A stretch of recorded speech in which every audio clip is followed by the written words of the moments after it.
Buenos días, buenas tardes o buenas noches. Entonces vamos a continuar con lo que vendría siendo diseño de experimentos y vamos a ver cómo hacer los bloques aleatorizados, son bloques completos, ¿ok? Entonces, fíjense bien, lo primero que vamos a hacer es ahondar un poquito en el concepto de lo que vendría siendo un bloque como tal. Eh, entonces, vamos a tomar como prueba, como ejemplo, el ejemplo, valga la redundancia, que nos está proporcionando aquí el Montgomery, ¿no? Entonces, es un ejemplo para determinar dureza. Ok, vamos a checar un poquito cómo se determina la dureza. Entonces, fíjense bien, en sí, ¿qué es lo que se hace para determinar dureza de una muestra? El ejemplo nos dice que si tiene una muestra de metal, no recuerdo si especifican que es acero o algún tipo de metal en específico, y pues nosotros tendríamos lo que vendría siendo distintas puntas, ¿no? Al final, ¿qué es lo que se hace en una prueba de dureza? Se toma una muestra más o menos de este tipo, ¿no? Una especie de probeta, y se considera que es uniforme. O sea, que no importa en dónde nosotros realicemos la prueba de dureza, ese punto va a dar el mismo, ¿cómo se llama? La misma medida en la misma prueba. Digo, en la misma probeta. Entonces, ¿en qué consiste? Nosotros aquí tenemos lo que vendría siendo una punta y esta punta se hunde sobre lo que vendría siendo esta muestra, ¿no? Entonces, aquí también vemos el mismo caso. Hay distintos tipos de dureza, ¿no? De dureza Brimel, dureza Rockwell, etcétera, ¿no? Pero relativamente siempre es la misma mecánica, ¿no? Una punta trata de hacer una muesca sobre una muestra metálica. Entonces, lo que quieren evaluar, lo que se quiere evaluar, el grupo de ingenieros quiere evaluar, es lo siguiente. Se dice que ellos tienen distintos tipos de puntas. Entonces, quieren evaluar si hay alguna diferencia entre la dureza que presenta al cambiar de punta. Entonces, me parece que ellos tienen 4 puntas distintas. Entonces, quieren evaluar si todas las durezas, la media de todas las durezas de cada una de las puntas es la misma. Entonces, pareciese que es un problema del tipo de diseño unifactorial, ¿no? En donde nuestro tratamiento o nuestros tratamientos provienen del factor que vendría siendo tipo de punta. Sin embargo, aquí es en donde se empieza a desviar un poquito de lo que vendría siendo el diseño unifactorial. ¿Por qué? Porque dice que vamos a tener distintos ejemplares. Nosotros vamos a tener 4 ejemplares. ¿A qué me refiero con 4 ejemplares? Vamos a suponer que nosotros tenemos 4 distintas probetas, 4 distintos muestras de metal, ya sean discos, ya sean placas, etcétera, 4 distintas muestras y esas 4 muestras distintas se van a probar con cada una de las, ¿cómo se llama? De las puntas, ¿no? Entonces, fíjense bien, cada metal, cada muestra metálica, o sea, aquí tendríamos lo que vendría siendo nuestra matriz, o sea, el pedazo de metal 1, el pedazo, bueno, la muestra de metal 1, lo que se haría es que se le haría un punto con la punta 1, después ese mismo trozo de metal se evaluaría su dureza con la punta 2 y así sucesivamente. Con la punta 3 ese mismo trozo de metal y con la punta 4 ese mismo trozo de metal vendría siendo evaluado. Entonces los ingenieros dicen, cada uno de los ejemplares de la muestra proviene de distintos tratamientos metálicos. O sea, en esa empresa, me imagino que es una empresa metalúrgica, seguramente dan distintos tratamientos a distintos tipos de muestras, ¿no? O sea, quizá tienen 4 secciones distintas y esas secciones distintas les generan 4 tipos distintos de metal. ¿Ok? Sin embargo, todos los metales tienen que ser evaluados con esas 4 puntas. O todos esos metales son sometidos a la evaluación de lo que vendría siendo dureza, ¿no? Entonces, como son las 4 muestras, quieren considerarlo, ¿ok? Entonces, si nosotros solamente considerásemos que el tipo de punta influye sobre lo que vendría siendo la diferencia de las medias, estaríamos infiriendo que la fuente de variabilidad recae única y exclusivamente con el tipo de punta. Sin embargo, yo estoy consciente de que al estar teniendo distintos grupos metálicos, a lo mejor el grupo metálico 1 es recocido, a lo mejor el grupo metálico 2 es templado, quizá el grupo metálico 3 es templado con aceite, a lo mejor el grupo metálico 4 es sin ningún tratamiento, solamente fruncido, no lo sé. Entonces, dependiendo de nuestra experiencia, por así decirlo, podríamos llegar a suponer que esta cuestión también influye sobre la variabilidad. ¿A qué me quiero referir con esto? A que yo no puedo controlar esto como un factor. ¿Qué es lo que quiero decir? Recuerden que los factores son algo parecido a una variable, son factores, ya lo hemos definido en videos anteriores, son aquellas fuentes de variabilidad que queremos controlar, ¿no? Que queremos estudiar. Entonces, ¿qué es lo que yo puedo hacer? Puedo agarrar y cambiar las puntas, ¿no? En la práctica. Agarrar y decir, ¿sabes qué? Pásame una punta, pásame otra, etcétera, ¿no? Sin embargo, en ocasiones nosotros no podemos determinar cuál vendría siendo el origen o cuál vendría siendo la influencia que tiene sobre nuestra variabilidad el tipo de muestra que nosotros tenemos. Ok, este es un ejemplo muy específico. Vamos a poner otro ejemplo, ¿no? Vamos a suponer que nosotros tenemos lo que vendría siendo una parcela, ¿no? O sea, un lugar en donde nosotros queremos sembrar maíz, por decir algo. Entonces, a lo mejor queremos probar 4 distintos tipos de maíz, o sea, 4 variedades distintas de maíz. Y queremos ver la influencia que tiene cada uno de esos factores, que vendría siendo el tipo de grano de maíz. ¿Cuál es el problema? Que a lo mejor nosotros hacemos una prueba en primavera y después hacemos otra prueba en verano, ¿no? Entonces, nosotros no podemos controlar como tal el temporal en primavera, ni podemos controlar el temporal en verano. Eso vendría siendo una fuente de variabilidad, pero sería un tipo de parámetro aleatorio, algo que nosotros no podemos controlar. Sin embargo, estamos seguros que nos está metiendo ruido, nos está metiendo variabilidad. ¿Ok? Entonces, ¿qué es lo que se hace en esos casos en donde yo sí puedo controlar un factor, pero, por así decirlo, otro factor se sale de mi control? O sea, yo no lo puedo controlar, yo no lo puedo fijar. Sin embargo, yo sí puedo saber que ese factor es uno en específico, ¿no? Yo sí puedo saber que el tipo de muestra metálica es una. Yo sí puedo saber que estoy en verano, yo sí puedo saber que estoy en primavera, ¿no? Entonces, ¿qué es lo que se hace? Se considera que esa fuente de variabilidad externa que nosotros no podemos fijar, se considera un bloque, ¿ok? Entonces, ¿qué es lo que sigue? ¿Qué es lo que sigue aquí? Bueno, primero que nada tenemos que hacer la asunción de lo que vendría siendo aleatoriedad. ¿A qué me refiero con la aleatoriedad? Que nosotros tenemos que realizar los experimentos de una forma aleatoria. Entonces recordemos que en ejemplos pasados lo que yo tenía que hacer era todos los experimentos, no sé, anotarlos en un papelito y hacer un sorteo de tal forma de que quedaran completamente aleatorios. Sin embargo, no siempre se puede hacer eso.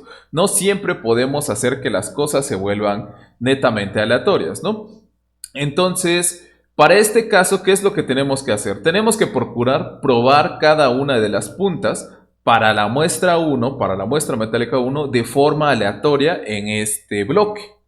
Después, para la muestra 2, tendría que ser aleatorio en este bloque, ¿no? A lo mejor primero tendríamos que, pues, probar la 1, después tendríamos que probar la 4, luego la 3, luego la 2, etcétera, ¿no? Entonces, la aleatoriedad se da por bloque, ¿no? No es que yo pueda, digamos, realizar muestra metálica 1 con punta 1, muestra metálica 3 con punta 3 como segundo experimento, muestra metálica 4 con punta 2 y así sucesivamente hacer una aleatoriedad total. Tengo que hacer aleatorio por bloque, ¿no? En este bloque yo lo voy a hacer aleatorio, para este bloque A lo mejor inicia 1, después sería con 3, luego con 2, luego con 4. Para el bloque 2, ya una vez que terminé con el bloque 1, sigo haciendo los experimentos. ¿Por qué se hace de esta manera? Porque nosotros consideramos que utilizar bloques es una restricción misma a la aleatoriedad. ¿Ok? Entonces vamos a continuar. Vamos a continuar. Ya definimos qué es lo que vendría siendo un bloque. Un bloque es una fuente externa de aleatoriedad. Es una fuente externa, es un factor que nosotros no podemos controlar, que simple y sencillamente consideramos que sí nos va a impactar, ¿no? Otro ejemplo sería a lo mejor que yo inicie un experimento, digamos que yo tengo que hacer una reacción química y que esta reacción química al iniciarla, inicio con una materia prima, digamos que es procedente de Estados Unidos, una materia prima muy exclusiva, ¿no? Entonces me acabo esa materia prima, ¿no? Y yo vislumbro para la cuestión de mis experimentos que esa materia prima se va a acabar, ¿no? Entonces decido comprar otra materia prima, quizá ya no tengo suficiente dinero y decido comprarla desde un proveedor de China.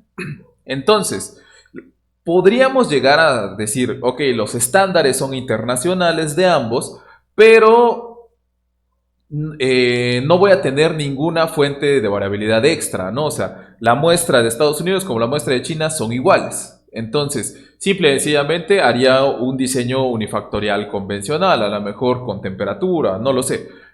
Pero yo sé por mi experiencia que la muestra probablemente proveniente de Estados Unidos tiene mejor calidad, tiene menos impurezas, a lo mejor tiene menos humedad que lo que vendría siendo la muestra de China. Entonces yo puedo decir que el considerar que ambos, ¿cómo se llama?, reactivos son iguales es un error. Entonces tengo que decir, ok, no pude restringir de forma correcta que los dos experimentos se hiciesen con la misma materia prima. Sin embargo, voy a definir un diseño que va a tener bloques.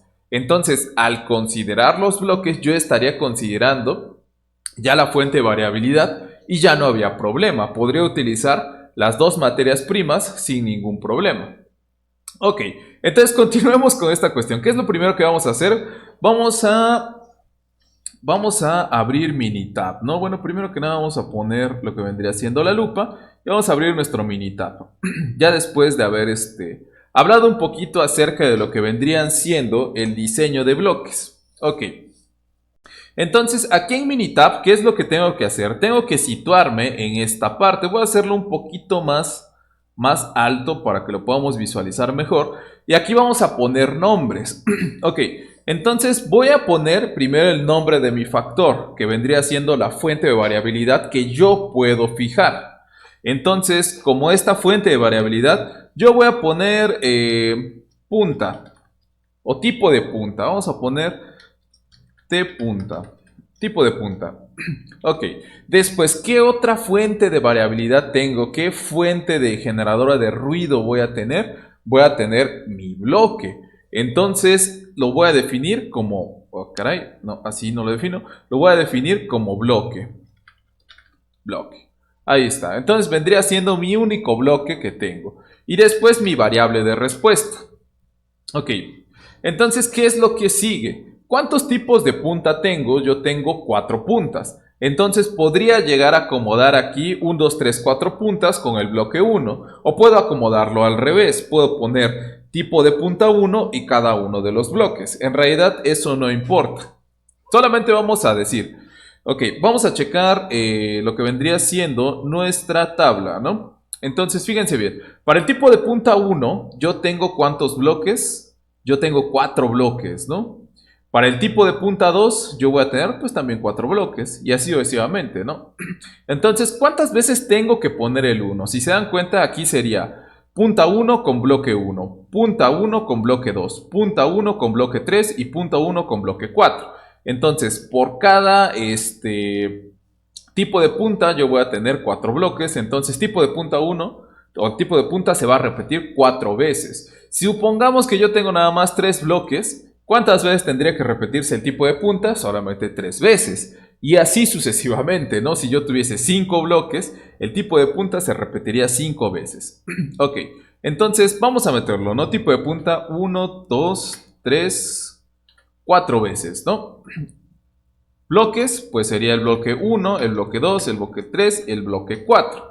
Ok, entonces recuerden, tengo que irlo rellenando 1 con 1, 9.3. 9.3. 1 con 2, o sea, tipo de punta 1 con el bloque 2, 9.4.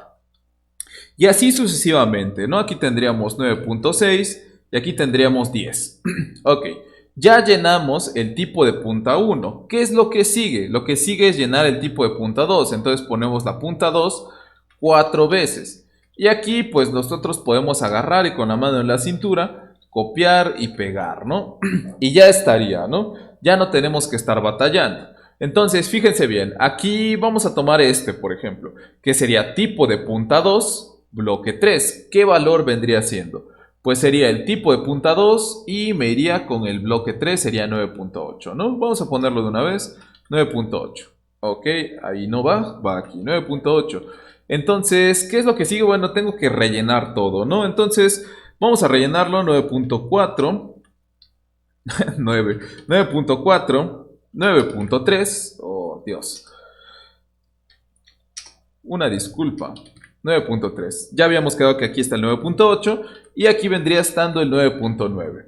Ok, entonces tendríamos que repetir el 3 4 veces. Yo sé que esto es relativamente tedioso, sin embargo, sí es importante que aprendamos a definir perfectamente bien los bloques, ¿no? Entonces, para el tipo de punto 3, para el bloque 1 sería 9.2, para el bloque 2 sería 9.4, 9.5 y 9.7. Ok. Por último, tendríamos que el tipo de punta 4 se repite 4 veces, coincidencialmente, y aquí tendríamos números del 1 al 4. Ahí estaría. Entonces, para el bloque 1, punta 4, bloque 1, 9.7, 9.6 para el bloque 2, 10 para el bloque 3 y 10.2 para el bloque 4. Y ahí estaría. Vamos a borrar esto porque pues, estos asterisquitos se nos pusieron de que lo dejamos incompleto, ¿no? Nosotros no podemos dejar espacios incompletos en Minitab. Entonces Minitab automáticamente pues pone un pequeño asterisco, ¿no? En todo lo que esté incompleto. Entonces primero que nada vamos a guardar este proyecto y vamos a ponerle bloques aleatorios, ¿no? Bloque aleatorio. Ok, y ahí está, ya nosotros logramos ingresar los datos de nuestro bloque. ¿Qué es lo que sigue? ¿Cómo le hago para agarrar y realizar el cálculo del bloque en Minitab, ¿no? Entonces, vamos a checar esta cuestión. Sería agarrar e irnos a estadística, irnos a estadística una vez más, irnos a ANOVA y modelo lineal general. Ahí está. O General Lineal Model. Y aquí sería ajustar modelo lineal general. Ok, entonces en respuesta solamente voy a poner mi variable de respuesta que vendría siendo la dureza de nuestra muestra. Y después en factores, mi factor que sí es el factor fijo, que es el tipo de punta. Después también voy a poner ese factor, esa fuente externa de variabilidad que yo no puedo controlar, que simple y sencillamente yo no la definí, es aleatoria, pero pues que sí la puedo observar, entonces sería el bloque como tal. Y ahí estaría. ¿Qué sigue? ¿Qué es lo que tengo que hacer? Bueno, aquí en opciones yo podría modificar lo que vendría siendo el porcentaje. Vamos a dejarlo en 95, que es el que siempre utilizamos. Y vamos a darle en aceptar. Ok. Ahora voy a hacer un poco más pequeña esta ventana para poder visualizar mejor todo lo que nosotros tenemos aquí. Entonces, ahora hay un detalle. Minitab como tal no me reconoce la cuestión de los bloques. Entonces, nosotros por eso utilizamos el General Lineal Model o el modelo general. Entonces, ¿en qué consiste esta cuestión? Bueno, nosotros podríamos agarrar y considerar como tal el bloque como una fuente de variabilidad fija. Y yo podría agarrar y así como me lo está considerando como un factor, considerarlo también como un factor, ¿no? Entonces, aquí es en donde viene algo importante. Nosotros podemos utilizar el bloque como fuente de variabilidad o no lo podemos utilizar como fuente de variabilidad. Lo podemos considerar como un factor fijo o como un factor externo, por así decirlo.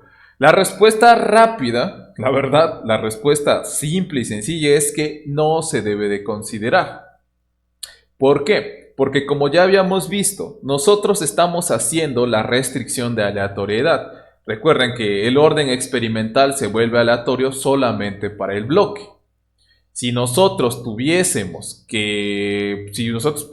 hacer la cuestión aleatoria para todo, entonces sí no habría problema. Sin embargo, no es el caso, ¿no? Entonces, aquí de antemano sabemos que lo que vendría siendo el estadístico de prueba F no estaría justificado como tal tenerlo, ¿no? Y mucho menos calcular lo que vendría siendo el valor P. Hacer la prueba de hipótesis en la cual nosotros diríamos que todos los efectos del bloque son iguales. Entonces, esa parte no se considera, ¿ok? Esta parte de acá no se considera. Quizá este cociente tal vez sí, tal vez no, pero definitivamente esto no. Ok, entonces una vez más, el bloque no se considera como lo que vendría siendo un factor, ¿no? O sea, eso es inválido. Entonces, si se dan cuenta, nosotros aquí tendríamos en nuestro libro ¿cómo se llama? Uy. A ver, esto está en la página 132. Aquí está. Entonces nosotros tendríamos esta tabla en nuestro libro. Ahora, cabe mencionar que esta tabla está multiplicada por 10 porque los valores son pequeños. Entonces, si se dan cuenta, tenemos exactamente los mismos valores. Grados de libertad de 3, para el error 9 y los totales son 15. Los cuadrados medios son los mismos. Y el estadístico F es el mismo, al menos para el tratamiento, que es el tipo de punta. Ok, la suma de cuadrados también da la misma, solamente que aquí nuestra suma de cuadrados pues nos da, pues sin estar multiplicada por 10, ¿no? Nos da con puntos decimales. También las medias de cuadrados. Ok, entonces, fíjense bien, ¿cuál es la conclusión que tenemos aquí? La conclusión que tenemos es simple, o sea, nuestro valor P, recuerden, el criterio del valor P, o del p-value, es que si el valor P es menor a 0.05, sí, 0.05, entonces nosotros tendríamos un factor significativo. ¿Qué significaría eso? Que nuestro tipo de punta sí es significativo. ¿A qué me refiero una vez más con esto? Que lo que vendría siendo la media de cada una de las puntas, de cada uno de los tratamientos, de cada una de esas 4 puntas, son diferentes. O al menos una es diferente, ¿ok? Entonces, esa es la conclusión a la que llegamos haciendo este diseño de experimentos, este análisis de datos, ¿no? Sin embargo, ¿para qué incluimos el bloque aquí en lo que vendría siendo nuestro ANOVA, ¿no? Entonces, aquí es donde viene esta cuestión, es muy importante, ¿no? Nosotros no vamos a tomar en cuenta este valor P, esto no se toma en cuenta, es definitivo, no se toma en cuenta. Sin embargo, nosotros sí podemos encontrar lo que vendría siendo una relación entre lo que vendría siendo la media ajustada del bloque con la media de nuestro error, ¿ok? Entonces, fíjense bien, por ejemplo, la media ajustada es de 0.12 y el error es de 0.008. Entonces, esta es lo suficientemente grande en comparación con la del error. Entonces vamos a tener un valor de F pues grande, ¿no? De 14. Entonces, si yo comparo lo que vendría siendo el valor del bloque con respecto a este valor, inclusive si hago la división, esto todavía es más o menos válido, este punto, hacer la división, todavía es más o menos válido, tengo un valor grande, o sea, tengo un número grande. ¿Y a qué me refiero con un número grande? En estas pruebas de tipo estadístico, con un número, cuando un número ya es superior más o menos a 7, por ahí, ya se considera un número grande, ¿no? Entonces, pues fíjense bien, este es un número pues grande, es un 30. se pasa por mucho de lo que les digo del 7. Entonces, ¿qué significa esta parte? ¿Qué es lo que nos dice a nosotros tener este cociente grande? Nos dice que fue una buena idea considerar el bloque como una fuente de variabilidad. Esa es la única conclusión a la que podemos llegar con el bloque, ¿no? Al menos aquí con la tabla de ANOVA, que el bloque sí estuvo bien considerarlo como fuente de variabilidad. Si nosotros agarramos y vemos que este valor es pequeño, este cociente es pequeño, o que este número que nos tiene acá, la media, es más pequeña que este, o sea, es mucho más pequeño, o es apenas grande, etcétera, pues nos estaríamos diciendo a nosotros mismos, ¿sabes qué? Consideraste un bloque que no afecta en nada a la variabilidad. La fuente de variabilidad proporcionada por el bloque pues, es nula, ¿no? Entonces no tiene sentido que estés haciendo un diseño por bloques. Total. Entonces, fíjense bien, aquí al final, ¿qué conclusión nos dio? Nos dio que el valor fue significativo, ¿no? Por la cuestión del valor P. Entonces, vamos a tener esa cuestión, súper al dedillo, ¿no? Sí es significativo, o sea, que dependiendo de lo que vendrían siendo cada una de las puntas, sí hay una diferencia entre ellas, o sea, que al cambiar una punta por otra, sí hay lo que vendría siendo un cambio, ¿no? O sea, al menos una de ellas es distinta, ok, pero vamos a observar esta cuestión. Vamos a checar qué es lo que hubiese pasado si nosotros no hubiésemos considerado este bloque, que hubiésemos considerado que todas las muestras metálicas son iguales y que decimos, ¿sabes qué? Yo no quiero tomar en consideración los bloques. Para mí la muestra 1, la 2, la 3, en mi experiencia son iguales, ¿no? No representan ninguna fuente de variabilidad y voy a considerar un diseño unifactorial convencional. Entonces, es lo que vamos a hacer ahorita, ¿no? Entonces vamos a irnos a estadísticas, a ANOVA y otra vez a un solo factor como ya lo habíamos estado haciendo. Y entonces aquí nosotros vamos a decir los datos de respuesta están en una columna para todos los niveles y todos los factores como lo habíamos estado haciendo. Variable de respuesta es Y. Factor, solamente vamos a seleccionar la punta, el tipo de punta. ¿Por qué? Porque yo considero que el bloque es innecesario, ¿no? Y le doy a aceptar. ¿Ok?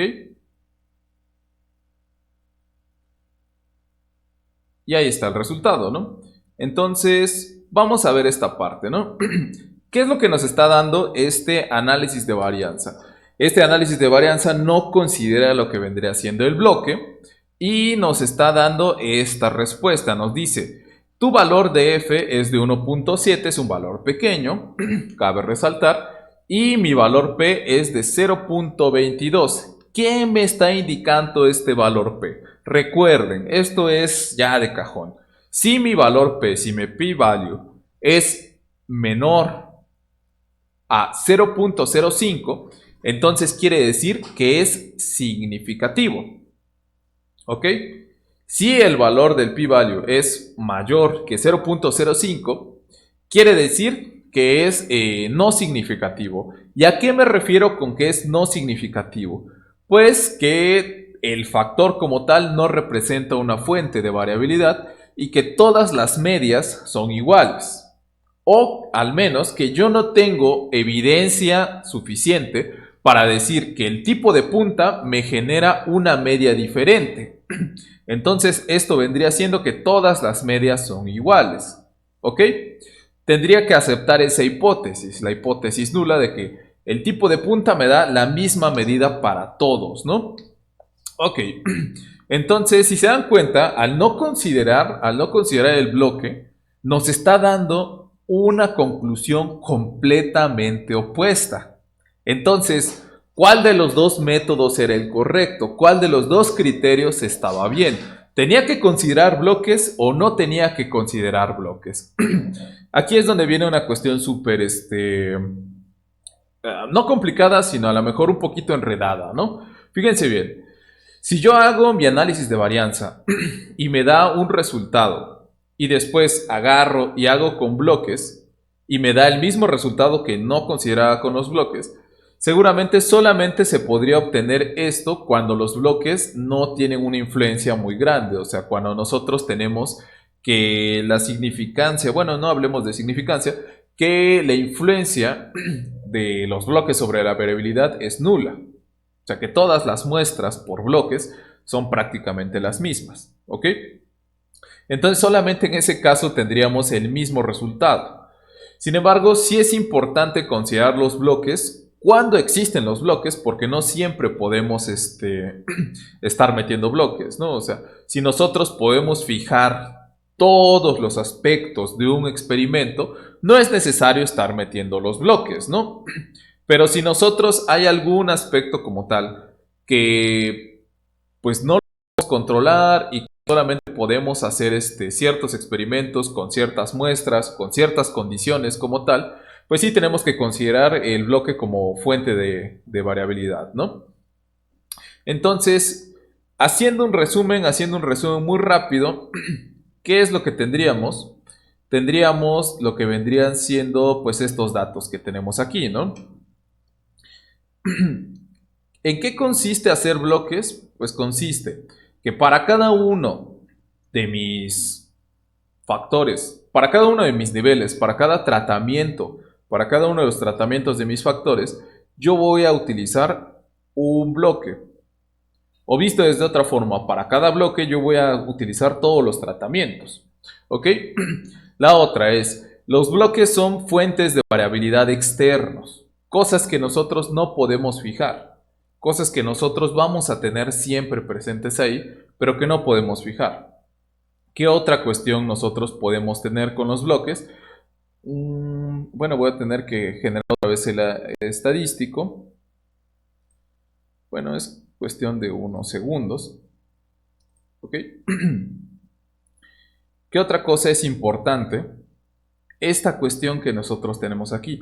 Hacer la comparativa de nuestro, ¿cómo se le podría decir? De nuestro estadístico F contra el estadístico estándar, contra nuestro estadístico Z, no es válido. O sea, no es válido considerar el bloque como un factor. De antemano se dice, no es válido considerar el bloque como factor. Eso es algo que está mal. Va en contra de todos los, no axiomas, pero sí va en contra de las cuestiones que se han venido estableciendo, ¿no? O sea, es una discusión muy encarnizada que se tiene, ¿no? Sin embargo, ¿qué es lo que sí nosotros podemos hacer? ¿Qué es lo que sí está sobre la línea de la validez y la no validez? Pues observar a nuestra experiencia, ni modo, o sea, no es preciso, qué tan grande es este número, ¿no? Porque este número nos relaciona lo que vendría siendo la media del bloque con el error. Si el número es muy grande, entonces quiere decir que sí valió la pena hacer el bloque. Si el número es pequeño, no valió mucho la pena hacer el bloque. Pero aún así, pues no hace daño, ¿no? O sea, si tú haces el bloque y tu media del bloque sobre la media del error es un valor, pues pequeñito, muy pequeñito, no le hace daño a nadie que hayas hecho ese bloque. Porque pues vas a tener la misma, ¿cómo se llama? Tendrías prácticamente la misma conclusión que al estar utilizando un diseño de experimentos sin bloques, ¿no? Un unifactorial. ¿Qué otra cuestión? Pues que es importante hacer el bloque, ¿no? Cuando existe. Ok, retomando la cuestión del valor P, una vez más, recuerden, si yo tengo un valor P menor a 0.05, yo tengo significancia. Si yo tengo un valor P mayor a 0.05, pues quiere decir que no tengo significancia y que todas las medias son iguales. Entonces ahí estaría lo que vendría siendo nuestro diseño por bloques. Vamos a dejar el video hasta aquí. Nos estaremos viendo en la siguiente sesión. Muchas gracias por haberlo visto y nos estaríamos viendo.